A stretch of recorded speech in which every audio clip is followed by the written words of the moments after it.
Mais uma lista é divulgada e, mais uma vez, o nome de brasileiros não aparece dentre aqueles que vão poder deixar a faixa de Gaza.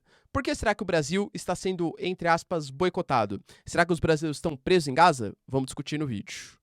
Notícias também, pessoal, relacionadas. Há um dilema que Israel passa, porque, ao mesmo tempo que a guerra que vai ser travada contra o Hamas, segundo o próprio Benjamin Netanyahu, vai ser uma guerra longa e difícil, e que passa muito no cerco ali da região e a dificuldade da manutenção de munições, equipamentos, tal, a ofensiva deve ser rápida para que não haja uma pressão cada vez maior da comunidade internacional em relação às questões humanitárias. Por exemplo, além dos ataques em Jabalia, a escolas, por exemplo, a gente teve um ataque à ambulância que pegou muito mal para a comunidade internacional, com críticas da ONU e até mesmo dos Estados Unidos.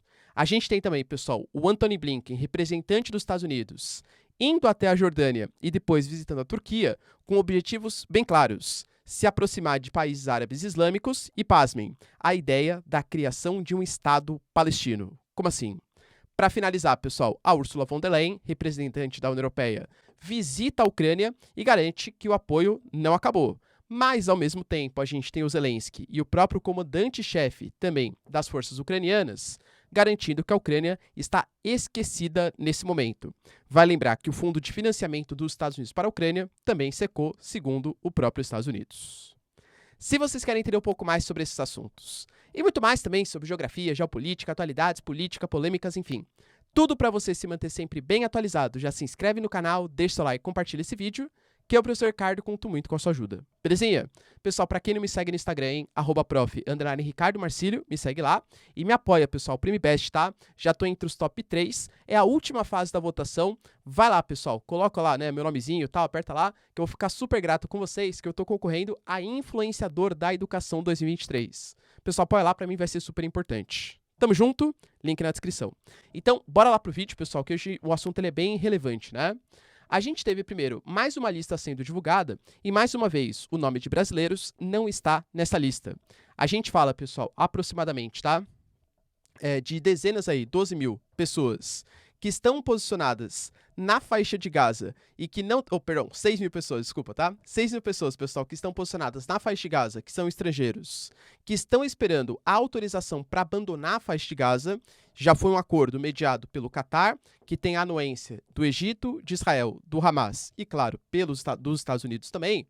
E, aparentemente, assim, a cada dia, eles deixam sair de 500 a 600 pessoas. Passou o primeiro dia, o segundo dia, terceiro dia, quarto dia. Pessoal, a quarta lista ainda não consta o nome de um brasileiro. Israel alega, pessoal, e na verdade os países que estão mediando ali, que não é algum tipo de retaliação à postura brasileira e coisa que valha, visto que, por exemplo, no primeiro dia teve gente da Indonésia que teve autorização para sair, e a Indonésia é um país islâmico não alinhado de Israel, que inclusive nem reconhece a existência do Estado de Israel. Mas, ao mesmo tempo, a gente sabe que a postura brasileira não agradou muito Israel, enquanto o Brasil chefiava o Conselho de Segurança da ONU. Israel, por exemplo, votou contra resoluções brasileiras ou não apoiou resoluções brasileiras, porque o Brasil não citou o direito de defesa de Israel. Tanto que a proposta brasileira ela foi aprovada por 12 países, tiveram 2 abstenções, que foi Rússia e Reino Unido, e os Estados Unidos, que é o maior aliado de Israel, pelo menos no Conselho de Segurança da ONU, vetou a proposta porque não citava o direito de defesa de Israel.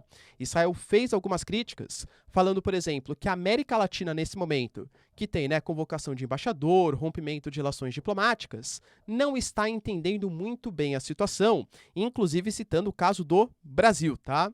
Então, assim, poxa, depois de todo esse tempo, nenhum brasileiro, a gente está falando de 24 brasileiros de fato, né? E 10 palestinos, pessoal, que pediram refúgio no Brasil, que vão ser trazidos para o Brasil, ainda não foram aceitos.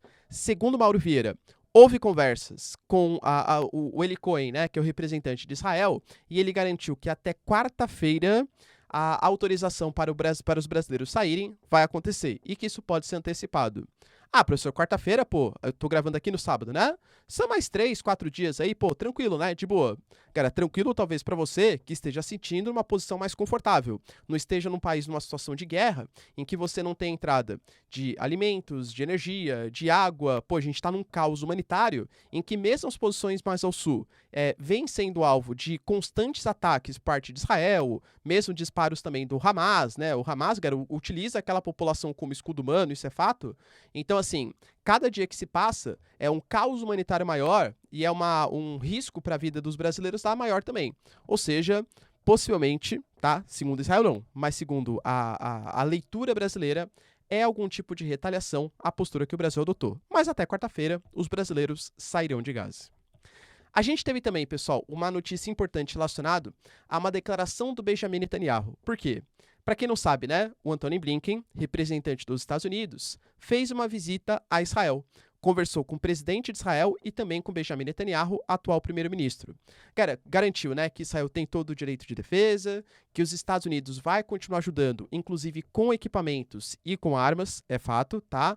Existem 2 porta-aviões americanos ali posicionados, existe apoio logístico de vários países da União Europeia, mas, ao mesmo tempo, o Antony Blinken pediu para que Israel tome mais cuidado, e segundo o jornal, pessoal, mídias internacionais, tá? Pediu para que Israel tome um pouco mais cuidado da maneira como vem tratando civis ali na Palestina. Por quê, galera? A gente pega, né, nos dados que foram divulgados até o momento, hoje, dia que eu gravo para vocês, são 9.400 mortes em Gaza, sendo que mais de 70% disso são de mulheres e crianças, de civis. Alguns ataques que foram feitos, por exemplo, a Jabalia, ali, galera, era um ponto de refugiados. A gente teve um ataque, por exemplo, que aconteceu hoje, que foi feito numa escola, que também funcionava como um ponto de refugiados. A gente teve ataque à ambulância. Tá certo que, por exemplo, Israel divulgou que, na verdade, existiam pessoas do Hamas que estavam ali, né, naquele comboio de ambulâncias. Mesmo assim, existem vários civis. O próprio Antônio Guterres, por exemplo, que é a liderança da ONU, mais uma vez falou que ficou horrorizado com a atitude de Israel e que exige que Israel pare os ataques agora mesmo. Pessoal, não acho que isso vai trazer, né, algum tipo de... como o Antônio Guterres falou, agora eu vou parar. Acho que não vai, né? O próprio Benjamin Netanyahu falou que enquanto o Hamas não soltar os reféns israelenses, não existe nenhum tipo de chance de um cessar-fogo ou de uma pausa humanitária. Palavras do Benjamin Netanyahu, que os bombardeamentos, com a maior força que Israel tiver, vão continuar acontecendo, tá? Mas é fato, pessoal, que isso vem trazendo prejuízos a alguns países da comunidade internacional. Falei para vocês, pessoal, a ONU, a União Europeia, a OTAN, essas instituições já soltaram nota criticando, não defendendo o Hamas, obviamente, né? Mas falando que toda guerra, ainda mais vindo de um Estado, o Estado de Israel, deveria respeitar as legislações internacionais. Há suspeitas, por exemplo, que Israel tenha usado bombas incendiárias, bombas de fósforo branco, principalmente ali na posição do Hezbollah, no sul do Líbano. Ah, professor, foi em área desabitada. Em área desabitada pode, mas só que o Líbano fala que foram em áreas habitadas essas bombas incendiárias. Enfim, então há o risco, inclusive propagado pela ONU, de rompimento e declaração ali de um crime de guerra. A gente teve, por exemplo, Honduras rompendo as relações diplomáticas com Israel, coisa que a Bolívia também já fez, sendo que também Argentina, Chile, Colômbia, Jordânia convocaram seus embaixadores como uma medida de protesto contra as atitudes israelenses. A gente fala, pessoal, de 1 milhão de deslocados até agora, e os próprios abrigos da ONU que ali existem estão 4 vezes mais cheios do que o máximo permitido, e inclusive constantemente são atingidos por bombardeios. Só que qual é a tática israelense? Eles cercaram a cidade de Gaza, que é o centro logístico do Hamas. É muito difícil numa guerrilha urbana, porque eles têm o conhecimento do espaço, utilizam os túneis, o Hamas é especializado em guerrilha urbana, você conseguir uma vitória muito rápida, sem que haja, claro, perdas ali de civis. Então Israel está num dilema por quê? Porque a maneira mais, entre aspas, correta, logicamente, para você preservar a vida dos civis que ali estão, seria você fazer um bloqueio e ir avançando pouco a pouco. Só que isso traz prejuízos para o exército israelense, é fato, né? E vai demorar mais para isso acontecer. Isso quer dizer que vai ter mais pressão da comunidade internacional. Porque pensa, galera, o Hamas, ele tem uma dificuldade hoje que é o reabastecimento. Por mais que tenha ali, né, munições, fuzis e tal, isso vai acabando. Hoje está cercado pelo mar e está cercado pelas tropas israelenses. Galera, se for passando o tempo, eles vão ficar sem munições, vão ser obrigados a se entregar com esse cerco israelense. Só que ao mesmo tempo, a cada dia que passa, a pressão internacional também aumenta, ainda mais com as atitudes israelenses, que muitas vezes atacam campos ali ou áreas que existem civis. Ou seja, é um dilema do Benjamin Netanyahu. Como que a gente vai conseguir vencer rápido essa guerra, sendo que eu precisaria de um desgaste do Hamas e, ao mesmo tempo, resistir à pressão internacional? Como eu falei para vocês, houve cobranças até do Antony Blinken que Israel preste mais satisfações à comunidade internacional. E aí, pessoal, como que Israel vai conseguir se virar? Pergunta importante. A gente teve também, pessoal, Antony Blinken, depois que ele fez a viagem para Israel, ele foi para um outro país, foi para a Jordânia, inclusive ali bem pertinho, né, do território israelense. Se reuniu tanto com o primeiro-ministro da Jordânia, como também com representantes do Catar. Lembrando, pessoal, que o Catar talvez seja o grande mediador nesse conflito, nesse momento, porque o Catar, ele é um país que tem membros do Hamas no seu território e, ao mesmo tempo, é um país que tem a maior base militar, a maior base aérea no Oriente Médio dos Estados Unidos. Então, é um país que consegue jogar o jogo dos dois lados, vamos colocar assim. E nessa reunião, pessoal, basicamente, tá? A discussão está centrada nas questões humanitárias, lembrando que a Jordânia é um dos países que convocou esse embaixador como medida de retaliação à postura israelense, mas não é só a Jordânia e o Catar que ali estão. A gente também vai contar, pessoal, com membros da Arábia Saudita, dos Emirados Árabes e do Egito, e além de conversas, não exatamente com representantes diretos, mas com membros da OLP, a Organização pela Libertação da Palestina. Esses países, né, vamos colocar assim, essa coalizão islâmica, eles já têm, pessoal, na ponta da língua quais são os objetivos deles nessa reunião. Eles querem o fim das operações militares, a entrega da ajuda humanitária e o retorno da estabilidade e a restauração do caminho da paz, segundo eles. Inclusive, galera, essa questão da pausa humanitária é uma questão extremamente sensível e importante. Por exemplo, o Egito, ele pede para que uma pausa humanitária diária seja feita na faixa de Gaza, de 6 a 12 horas por dia, para a entrada de ajuda humanitária, inclusive de combustível. Israel fala que não, que na verdade existe muito combustível na faixa de Gaza, só que o Hamas utiliza o combustível não para dar para civis, mas sim para fazer os seus armamentos e essas coisas, né? Pois bem, outro ponto, galera, que está sendo discutido, além dessa questão, né, humanitária, com essa coalizão islâmica, é a questão, palavras dos Estados Unidos também, de um Estado palestino. Professor, eles querem criar um Estado palestino? Pois é, mas calma, né? Por quê? A ideia, Israel já falou sobre isso, tá? A gente quer fazer a faixa de Gaza uma espécie de zona tampão. Fazer com que os palestinos saiam dali, vão para a Península do Sinai e ali você cria uma zona de proteção para futuros ataques contra Israel. Só que essa ideia dificilmente vai acontecer porque o Egito, o general al-Sisi, já anunciou, galera, que não concorda com essa pauta, né? Não vai deixar a Península do Sinai virar uma área ali de palestinos, não quer os palestinos naquelas posições. Então, a ideia é tentar fazer, segundo a mídia internacional, tá? Uma espécie de governo de coalizão com Arábia Saudita, Catar, Egito, OLP, para que a faixa de Gaza vire um Estado palestino, só que sem a presença do Hamas. Algumas questões aí se fazem importantes, né? Beleza, professor. Então eles querem criar um Estado palestino, né? Tem algumas questões. Jerusalém vai ficar com quem? Porque na proposta da separação da ONU em 47, Jerusalém seria uma cidade internacional. Será que Israel, por exemplo, topa abrir mão do domínio de Jerusalém, inclusive Jerusalém Oriental e Ocidental? As colinas do Golã, as fazendas Shiba, as áreas da Cisjordânia, os assentamentos vão continuar sendo construídos ou não? A questão da faixa de Gaza vai ter algum tipo de bloqueio ou não? A gente vai voltar para os territórios como eram antes da Guerra dos 6 Dias? Ou os territórios que foram na divisão proposta pela ONU em 1947? Vamos propor o Estado palestino, beleza. Vai participar algum tipo de mediador palestino nessas discussões? Porque quando o Trump, por exemplo, mediou o acordo do século que ele tinha falado, ele fez o acordo com presença de judeus e dos Estados Unidos, mas não teve uma organização palestina para também dar a sua opinião. Ou seja, existem muitos poréns aí nesse futuro Estado palestino. E, de novo, geralmente, tá? Geralmente, o que a comunidade prega para que haja algum tipo de paz seria voltar às fronteiras antes de 1967, que é justamente a Guerra dos 6 Dias. Israel aceitaria?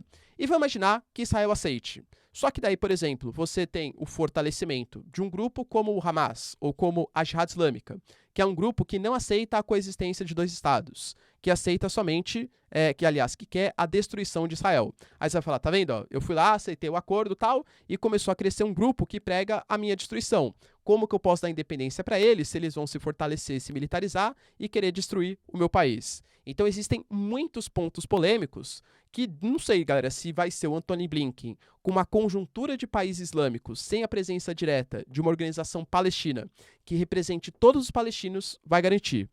Vai lembrar também que todos os países falaram que enquanto não houver um cessar-fogo de Israel, não há chance de uma discussão sobre o que fazer com a faixa de Gaza. O mínimo é o cessar-fogo. Aí sim, essa coalizão começa a discutir o futuro de Gaza. Lembrando, pessoal, que o Antony Blinken, depois da Jordânia, vai para Turquia. A Turquia que o Erdogan surpreendeu e declarou não que ele apoia os palestinos, que ele apoia o Hamas, tá? O Erdogan foi bem claro que ele apoia as atitudes do Hamas. Polêmica, porque o Erdogan é um país, a Turquia, né, um país que pertence à OTAN, enfim, também tem relações, ou estava tentando se aproximar um pouco mais de Israel, pelo menos aí pós-2020, com a volta das relações diplomáticas. Acho que o caldo entornou bastante, né, na relação entre Turquia e Israel. E para finalizar, pessoal, notícias importantes também acerca do Zelensky. A Ursula von der Leyen, que é a chefe ali, né, da União Europeia, ela fez uma visita a Kiev, até considerada uma visita surpresa, e ela deixou bem claro que tudo aquilo que a Ucrânia podia fazer, fez para a entrada do país na União Europeia. Nesse momento a gente tem uma coalizão de Geórgia, Moldávia e Ucrânia, inclusive, coincidentemente ou não, todos os países, pessoal, que tem algum tipo de relação ruim com a Rússia. A Moldávia tem um movimento ali na Transnistria. A Geórgia, a gente teve a invasão da Rússia, que pegou a Abcásia e a Ossétia do Sul e transformou em territórios independentes. E a Ucrânia, todo mundo sabe o que vem acontecendo aí, né? Guerra Rússia e Ucrânia. E os 3 países estão sendo cotados para entrar para a União Europeia. A Ursula von der Leyen falou que está analisando, até o dia 8 de novembro, vai dar uma resposta satisfatória para ver se os países podem entrar ou não, mas falando exclusivamente da Ucrânia, falou que fez avanços muito sensíveis na reforma judicial, no combate à corrupção e que muito possivelmente a Ucrânia deve ser um país a entrar para a União Europeia. Lembrando, pessoal, que entrar para a União Europeia vai ser importante para receber mais verbas, para ter, possivelmente, né, não sei se vai usar o euro, né, está na zona do euro também, enfim, mas assim, a ajuda financeira vai conseguir chegar de maneira mais efetiva. E ela falou que foi uma prova que ela está querendo, mostrando, né, que a União Europeia não esqueceu a Ucrânia. Essa visita, ela foi muito mais simbólica, porque houve uma reclamação do Zelensky, que inclusive falou que o mundo esqueceu a Ucrânia, que hoje está todo mundo centrado na questão entre Palestina, Israel, tudo tal, e esqueceram de falar sobre a Ucrânia, que ainda está em guerra. Ele deixou bem claro, tá, que a guerra não está estagnada, como todo mundo vê. Na verdade, pessoal, está sim, tá? Eu falei para vocês ontem, vou reforçar. A gente teve o comandante-chefe da Ucrânia anunciando que, ontem inclusive, tá? Numa entrevista para o The Economist, se não me engano, tá? Ele falou, por exemplo, que em 4 meses, que é o tempo que está durando essa contraofensiva, a ideia da OTAN e da Ucrânia era pelo menos ter chegado até a Crimeia. Convenhamos que eles tiveram alguns avanços tímidos até Robotini, quebraram a primeira linha de defesa e parou. No momento, é o período de chuva, tá um baita lamaçal ali. Não tem como blindado, nem aqueles com esteira, né, que não tem como andar naquele baita lamaçal. Então tá paralisado. E não só do lado ucraniano. A Rússia tentou fazer avanço e abdica, e ele também não conseguiu, tá? Então é fato que tá num paralisado ali. O Zelensky falou que precisa de caças, precisa de mais tecnologia, é o que eu falei para vocês, né? Eu falei, claro, o Zelensky, né, tem muito mais saber sobre a questão da guerra da Ucrânia do que eu. Mas ele deixou bem claro, uma coisa que eu já vinha falando para vocês, que a maior diferença que existe hoje entre Ucrânia e Rússia é no setor aéreo. Ele falou que a Rússia domina o espaço aéreo e que é muito difícil você avançar na sua ofensiva se você não controla os ares. Então precisa de mais caças. Palavras do Zelensky, tá? Deixando bem claro, pessoal, que ele também falou da questão dos Estados Unidos. Na verdade, não que ele falou, né? Mas os Estados Unidos, pessoal, também vem demonstrando uma certa redução do apoio, vamos colocar assim. Os Estados Unidos, por exemplo, ontem anunciou um pacote de 425 milhões de dólares, pô, galera, valor super relevante, só que palavras da própria Casa Branca, o fundo, que é conhecido como Fundo da Iniciativa de Assistência à Segurança da Ucrânia, acabou. Agora, para mandar mais, pode continuar mandando porque existem outros fundos, mas os valores serão bem menores. Para continuar mandando mais ajuda, precisa de autorização do Congresso. Congresso hoje que é governado pelos republicanos, pelo menos a Câmara. Cara, e republicanos cada vez mais insatisfeitos com a ajuda dos Estados Unidos à Ucrânia, falando que tem pontos mais importantes, como Israel, como Taiwan, como a fronteira entre Estados Unidos e México, são questões mais sensíveis do que a questão ucraniana para os republicanos. Saiu uma pesquisa, por exemplo, que indicou, pessoal, nesse momento, que 41% da população americana acha que os Estados Unidos está fazendo muito em relação à Ucrânia. Se a gente separar somente entre os republicanos, esse número sobe para 62%.